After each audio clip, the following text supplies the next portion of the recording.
శృంగార సమస్యలతో బాధపడేవారు ఎక్కువగా మానసికంగా కృంగిపోతారు. ముందుగా మీరు ధైర్యంగా ఉండండి. ఇక్కడ మీరు చూస్తున్న వాటికి నపుంసకత్వాన్ని కూడా హరించే దివ్యమైన శక్తి ఉంది.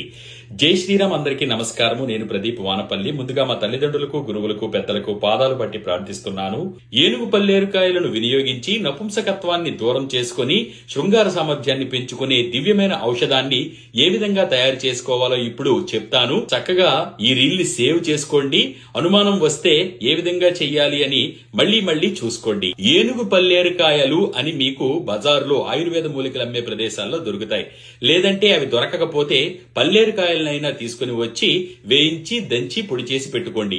లేదంటే పల్లేరుకాయల చూర్ణం కూడా మీకు ఆయుర్వేద మూలికలు అమ్మే ప్రదేశాల్లో దొరుకుతుంది. గోక్షూర అని అంటారు. మరి ఇవి తీసుకుని సిద్ధం చేసుకోండి. అలాగే నల్ల నువ్వులు ఎలాగూ మీ ఇంట్లో ఉంటాయి. లేదంటే తీసుకుని వచ్చి దంచి పొడి చేసి సిద్ధం చేసుకోండి. అంతే. ఈ రెండింటిని వినియోగిస్తే సరిపోతుంది. వీటితో పాటు వెన్న తీయని స్వచ్ఛమైన నాటు ఆవు పాలు కూడా కావాలి. 1 లీటరు నాటు ఆవు పాలలో 10 గ్రాముల ఏనుగు పల్లేరుకాయల చూర్ణాన్ని వేయండి. అలాగే 10 గ్రాముల నల్ల నువ్వుల చూర్ణాన్ని వేయండి. వేసి చిన్న మంట పెట్టి దీనిపైన బాగా ఉడికించాలి. అంటే ఇది ఎలా అవ్వాలి అంటే చాలాసేపు దీన్ని కలుపుతూనే ఉండాలి. ఈ ఔషధం తయారైనంత సేపు కూడా చాలా శ్రద్ధగా మనం అక్కడే ఉండాలి. కలుపుతూ ఇది ఒక కోవా ముద్దలా తయారయ్యేంత వరకు కూడా దీన్ని తయారు చేయాలి.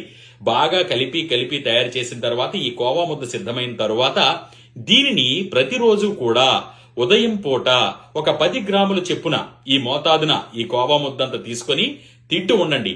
ఇలా 40 రోజులు చేయడంతోనే మీ నపుంసకత్వం హరిస్తుంది. పురుషులలో దివ్యమైనటువంటి శక్తి పెరగడాన్ని కూడా మీరు గమనిస్తారు.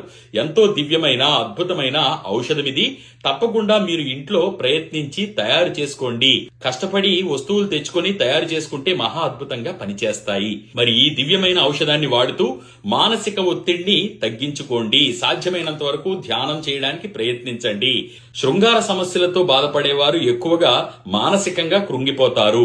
ముందుగా మీరు ధైర్యంగా ఉండండి. ప్రతి పురుషుడికి కూడా దివ్యమైనటువంటి శక్తిని ఆ భగవంతుడే ప్రసాదిస్తాడు.